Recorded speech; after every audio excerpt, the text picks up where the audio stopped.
পারি খাই, মনে করেন যে সবজি আমরা যা আছে সব বাড়িতে নিয়ে কোনো কেনাকাটা করা লাগে না, আর বরং আমরা বিক্রি করি বাজারে নিয়ে। আমি 3 বছর যাবৎ স্কোয়াশ করতেছি, মালচিং পদ্ধতিতে করতেছি। মালচিং পদ্ধতিতে করার সুবিধা, অনেক সুবিধা আছে। মানে মালচিং পদ্ধতি আগাছা নিড়ে লাগে না, লেবার খরচ কম হয়, তারপরে ফল পরিপুষ্ট হয়, ফলের কোনো দাগ হয় না, স্পষ্ট হয় না। আর মালচিং করলে পরে সারের উপচয়টা কম হয়, সার একবার দিলে যথেষ্ট হয়ে যায়। আর পানিও বেশি দেওয়া লাগে না, পানিও ওই যে একবার দিলে পরে মানে 15 দিন পর পর পানি দেওয়া চলে। অফিস থেকে নেই কিছু মানে প্রশিক্ষণ পেয়ে মানে শিখছি যে এগুলো দিলে পরে বিষ কম দেওয়া লাগে, বিষ দেওয়া, কীটনাশক কম দেওয়া লাগে, দিয়ে অনেক উপকার। মানে যা মাছি পোকা আছে সব ওখানে যা জড়ো হয়।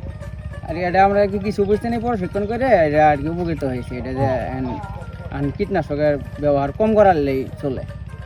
জৈব সার পাইছি, তারপরে টিএসপি, এমওপি, ইউরিয়া, তারপরে আপনার মালচিং ব্যবহার পাইছি, বীজ দেওয়ার জন্য ট্যাঙ্কি পাইছি, তারপরে আমরা ঘিরার জন্য নেট পাইছি, চারিদিকে পানি দেওয়ার জন্য ঝর্ণা পাইছি।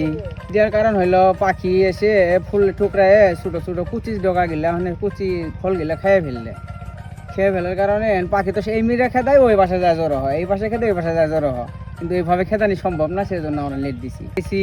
তারপরে শশা লাগাইছি, তারপর সিম, তারপরে আপনার আছে মিষ্টি লাউ, তারপরে আছে স্কোয়াশ।